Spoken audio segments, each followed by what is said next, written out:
Untuk hari Senin, kelas 6, kita belajar PKN mengenai kerjasama negara-negara Asia Tenggara. Yang bagian pertama, kerjasama negara-negara di Asia Tenggara.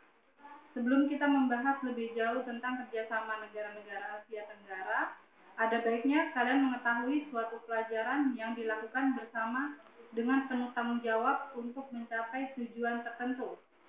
Indonesia terletak di kawasan Asia Tenggara. Negara mana saja yang berada di kawasan ini selain Indonesia? Selain Indonesia, negara yang terletak di kawasan ini antara lain Brunei Darussalam, Malaysia, Filipina, Singapura, Vietnam, Thailand, Myanmar, Kamboja, Laos, Timor Timur, Papua Nugini.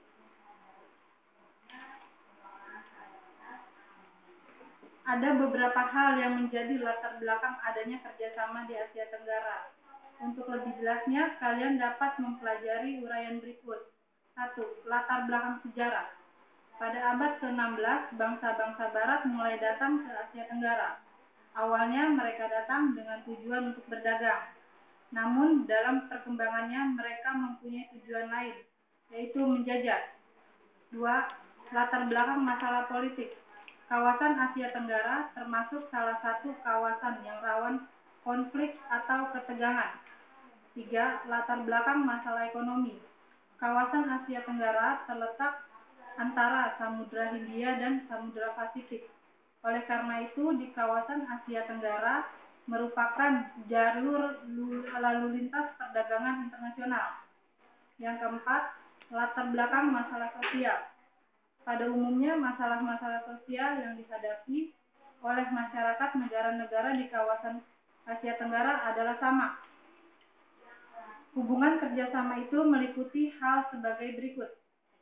1. Bidang politik. Untuk keperluan urusan kenegaraan dilakukan hubungan kerjasama di bidang politik. Contohnya, pengiriman duta dan konsul, penyampaian politik mengenai batas wilayah dan kedaulatan. Yang kedua, bidang ekonomi. Indonesia mengadakan kerjasama ekonomi dengan negara lain, baik secara bilateral maupun multilateral. Contohnya, hubungan dagang, ekspor dan impor barang dagangan. Yang ketiga, bidang sosial budaya. Contohnya, mengadakan program peningkatan kesehatan, pengembangan sumber daya manusia. Bagian B, Perhimpunan Bangsa-Bangsa Asia Tenggara.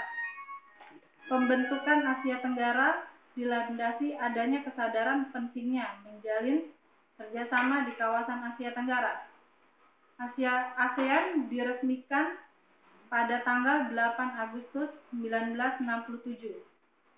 Pendiri-pendiri ASEAN tokoh-tokohnya antara lain Adam Malik, wakil dari Indonesia, Tun Abdul Razak, wakil dari Malaysia, S. Rajatman, wakil dari Singapura, Tanat Koman, wakil dari Thailand, Narcisco Ramos, wakil dari Filipina. Demikianlah untuk pelajaran PKN pada hari Senin untuk kelas 6. Ingin